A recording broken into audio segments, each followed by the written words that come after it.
at that time were nomadic. There were very few, whether they were Jews or whether they were other religious beliefs, they moved around a lot. According to the seasons, they would follow the water, they would follow the greenery, and there was really no need to put up structures. Also, the desert would blow them down. The desert was quite, so it was very practical. The Jews, I think most of their religion is a very practical one. Mm-hmm. Okay.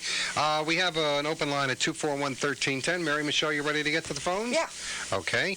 March 6th, 1947. 3647. Let's say good morning now to Harold. Good morning, Harold. No, I'm calling for my husband. Oh, okay. Your first name is? Sharon.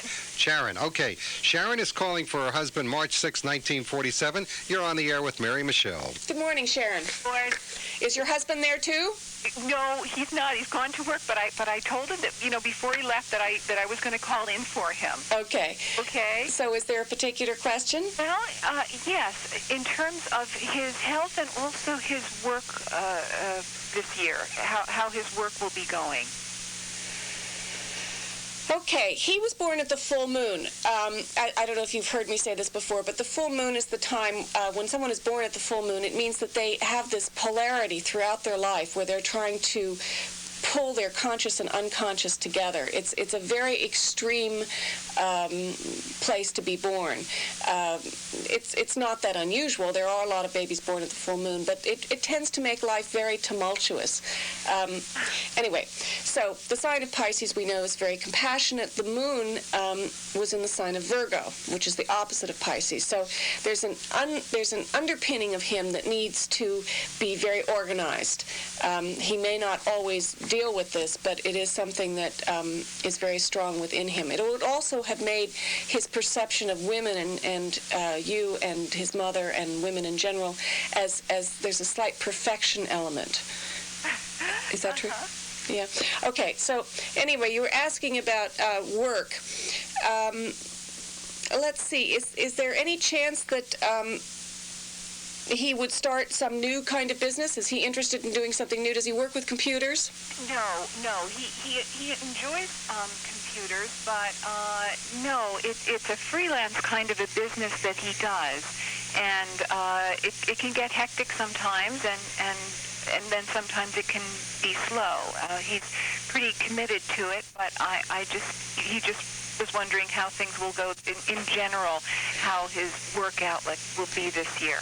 All right. Well, one of the problems that he has is with Mercury in the sign of Pisces as well as the Sun, he has difficulty communicating exactly how it is that he needs to work. Sometimes it's hard for him for his will to be the most important thing. So he will allow other people's opinions to sway him a little more than need be. Now, this may not manifest as, you may not see it as being swayed, but, sometimes when someone has this problem, they'll work the other way. They'll go too far in the opposite direction. But anyway, the point is that this is one of his underpinning problems. Now, in the month of January, the planet Uranus is going into the sign of Aquarius, and he has Venus, which is what you love, and therefore how you create it to make money. In the sign of Aquarius. So there is a big shift in emphasis in January.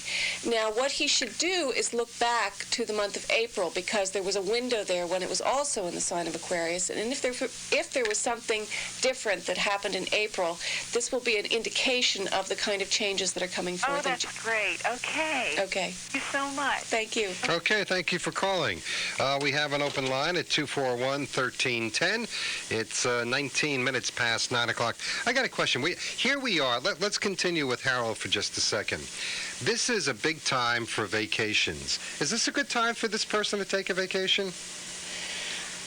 Probably not with the moon in Virgo. This is somebody that, the Sun and Venus both went into the sign of Virgo this week, which I think is one of the reasons why people are feeling a little more, panicked about getting structure and making things work and so on.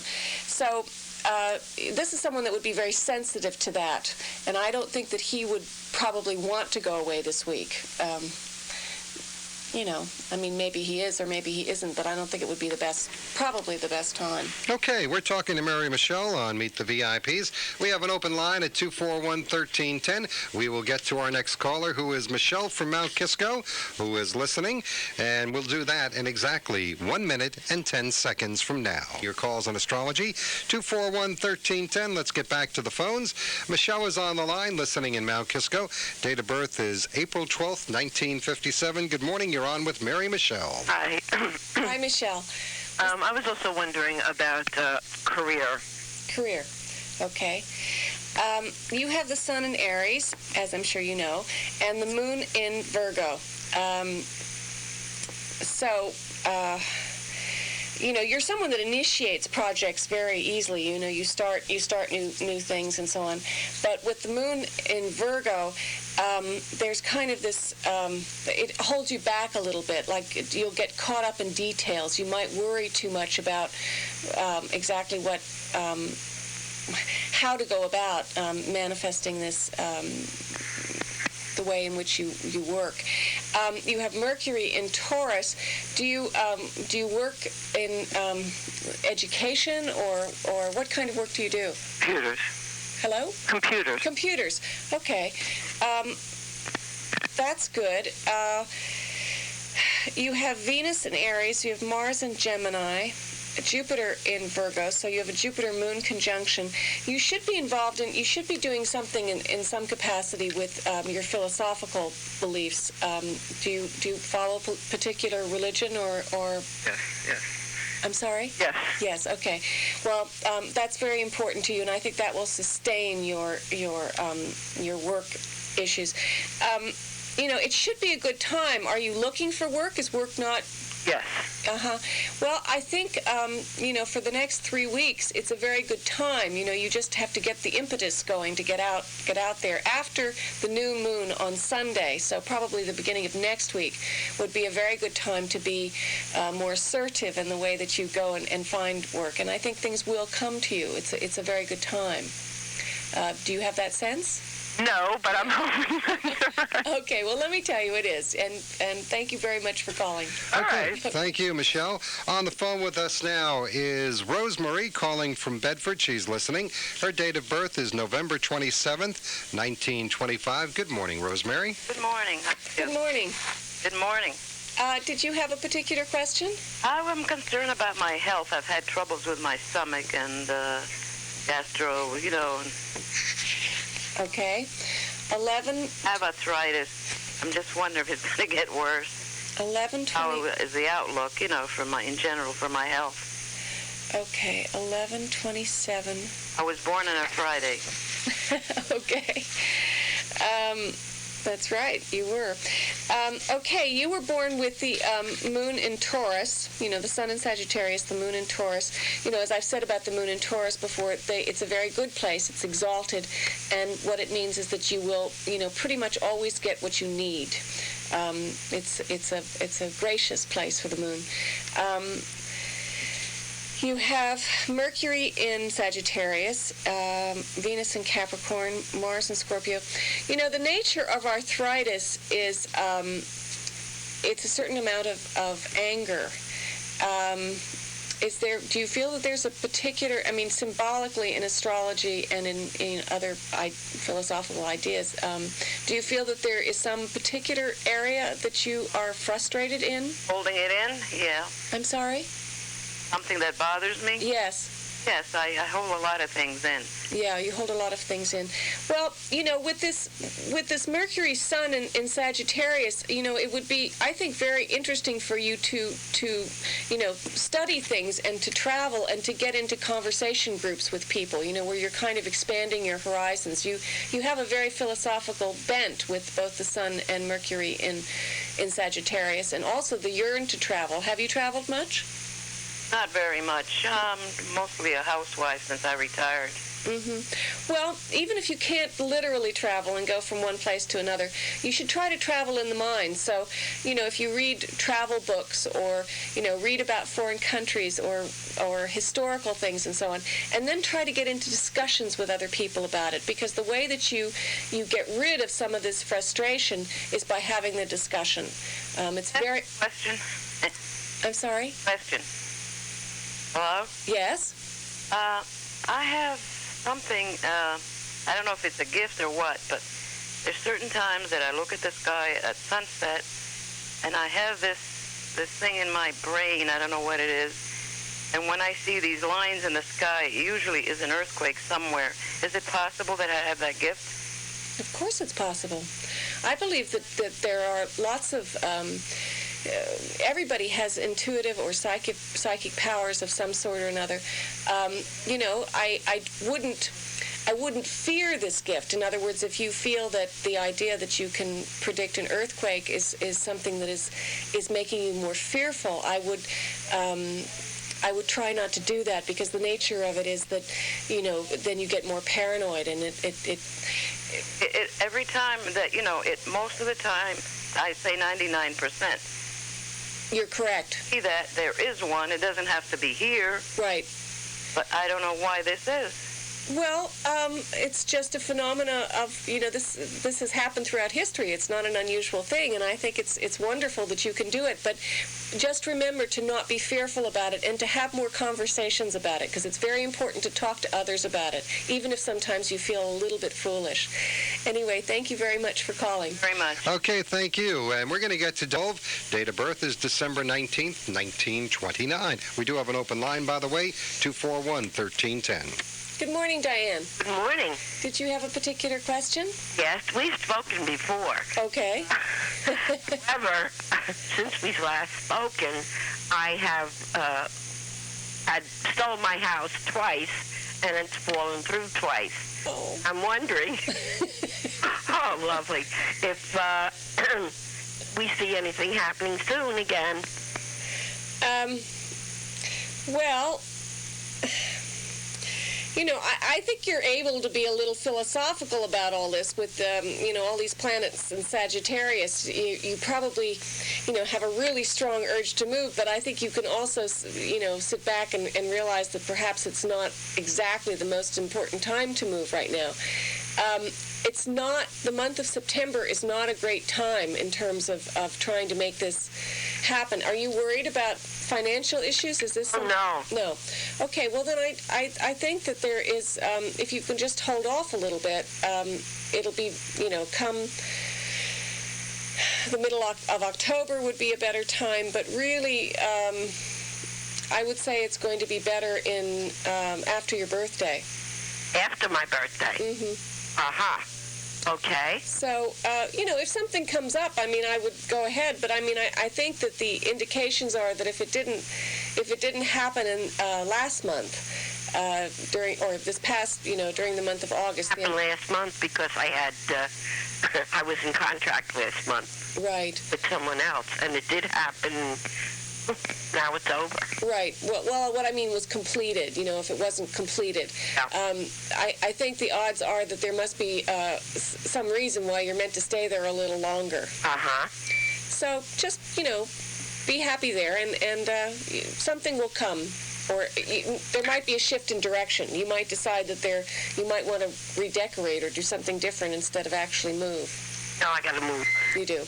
Yeah. Okay, well, just hold off a little bit. It'll be fine. It'll work out, but it'll take some more time. Okay, thanks. Okay. Okay, thank you, Diane. We have an open line at 241-1310. We're talking to Mary Michele on Meet the VIPs. I have a question. Let me see. I believe it was Rosemary who called, and she had said that...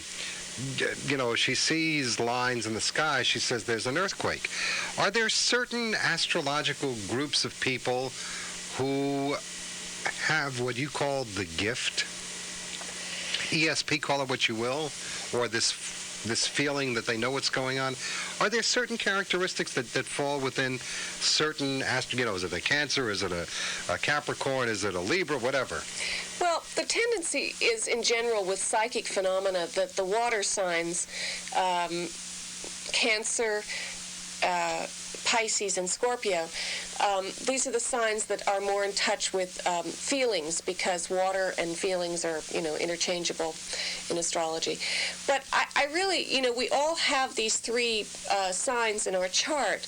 And I think it's very possible for anybody to have some kind of psychic, intuitive insight. And I think one of the biggest difficulties for people with this kind of thing is the fear factor. They're very, very fearful that, why was I given this gift? What does it mean? And most of the time they'd like to get rid of it, As I recall, the first day you were on with us, which is months ago now, I asked the same question about this fear of perhaps looking at things differently than, we would normally look at them. You were taught a certain way, and that's it. And then you have to be open to different things, though. Right. Well, this was another thing that I wanted to talk about today a little bit, was this idea of the chaos theory, which is it's in science. This is not Get Smart, though, or whatever it was. The Man from U.N.C.L.E., excuse me. Could be. Whatever.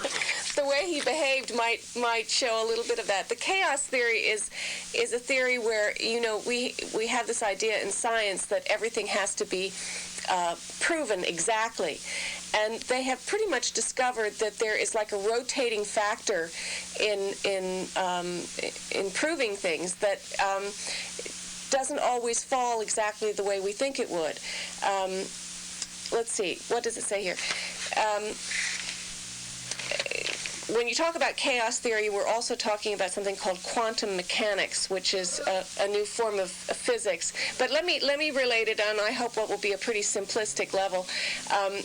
In this article, they're relating it to Buddhism, chaos theory to Buddhism. And they're saying, speaking on the level of quantum mechanics, matter is born in the past and dies in the present, while antimatter is born in the future and dies in the present. Pure matter, the union of these two, is a proton. When light is emitted, this is the evidence of pure matter. What they're trying to say with quantum mechanics and also with this chaos theory is that the component of the individual and the emotional life of the individual and the choice, the free will of the individual. Now, it can be a conscious choice and it can be an unconscious choice. But the point is that there is choice. All of these things will affect, in Newtonian physics, they talk, Isaac Newton talked about when he proved the law of gravity, that, the apple would fall at a certain velocity, at a certain rate. But in modern day physics, there's a whole new idea that says, well, it depends on who is dropping the ball. And chaos theory is kind of related to the same thing. And how this relates back to what you were asking me with the psychic phenomena and the intuitive phenomena, let me see. How can I put these two things together? I think that we all have the ability, and one of the things that we do more often than not is fear. We do not trust our ability to have understanding, to remember things, to trust people, to feel that we can be intuitive about people. And one of the beliefs of the Buddhists is that you have to continually understand that the way you are is the way you think. So if you are fearful and you are not trusting, this is going to cause the chaos theory to perhaps be chaotic on the wrong side. You lost me on this one, but that, okay. This is, I guess it's just the question of being able to expand your mind and say, hey, there are other things out there. Right. Is that the bottom line? That's the bottom line. Okay. Yeah. We're talking to Mary Michele on Meet the VIPs. We have an open line at 241-1310, 241-1310. If you would like to talk to Mary Michele, give us a call now. What are you quoting from? Okay, it's a relatively new publication. It's a little newspaper kind of pamphlet thing. It's called The Religious Observer, News for and by the Religious Community of New York City. This is the August 1995 edition, and it's published by Voice News, Inc., Post Office Box 1771, New York, 10159. I think they talk about a lot of different kinds of things. That the article is the cover article is about punks get religion. So, there are all different points of view in this, which I think is what's really important, is that we have to continue to try to just get as many different points of view. It doesn't mean we have to agree with everybody, but as I was trying to explain to that lady who called with this anger issue, if we can have discussions, if we can get into heated discussions and really try to work out what it is that is bothering us through a conversation dealing with some kind of neutral territory, even though it's something that means something to us. It's a lot better than getting mad at someone because they overcooked the chicken. I think it's easier to talk about. It can be more dangerous, but at the same time, it allows you to really get the feelings out. Now, I'm sorry, go ahead. The other thing I wanted to say was, if it's anyone's birthday today who's listening, something that I could do for them is I could look in the ephemeris, and we do something called... The what? The ephemeris, the book that I use when I look up people's chart here that I have. I didn't know it had a name. Yeah, now I do. It's called the ephemeris. Where does that come from, if there's a... The word ephemeris? Yeah. Oh, Mike, you stumped me. I don't know. Anyway, this book will show you when the sun comes back to the exact degree and minute when you were born every year. It may not be exactly the day you were born. It could be the day before, the day after. And what we do in astrology to have a look at the year ahead is to look at what is known as the solar return. And we can, sort of give you a new chart for the year. It's just a different way of looking at things. But if today's your birthday, give us a call, 241-1310. Okay. All right. The other book you were quoting from was The Jewish Way of Looking at Astrology. Mm-hmm. It's written by a rabbi, and you had mentioned Samson and Delilah. Are there other parables that he goes into?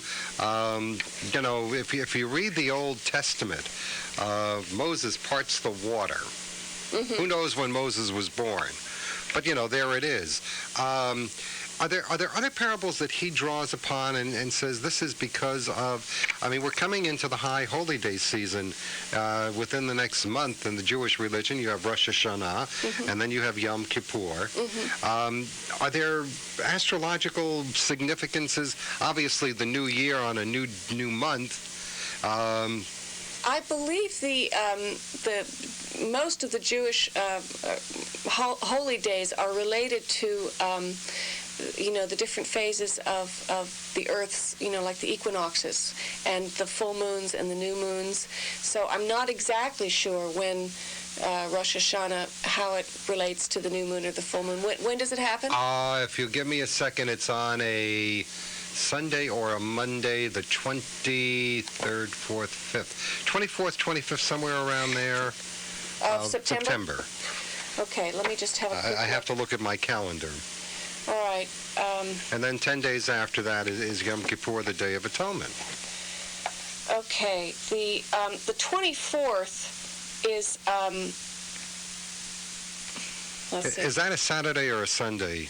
Because it starts, I believe, Sunday night, and Monday's the first full day. Yes, you're right. Sunday would be the first day, because what it is doing is it's starting on the first day of the new moon, when the sun and the moon are both in the sign of Libra, and then it will culminate, what did you say, how many days later? It culminates with, well, actually, it's an ongoing cycle, but the Day of Atonement is 10 days after that, Yom Kippur.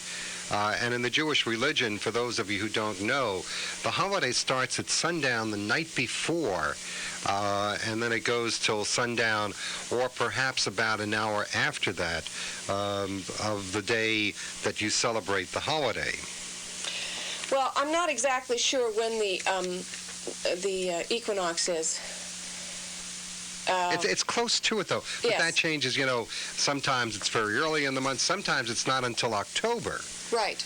Which is, then your whole week is shot. What does it show for the year? If we're going to talk about the Jewish mysticism and the Jewish New Year for a second, is there a pattern that you could say that this is going to be a good year or a bad year? You'd have to relate it to what? You'd have to relate it to, maybe the Lubavitch Lubavitchers, Lubavitchers. or to, to the state of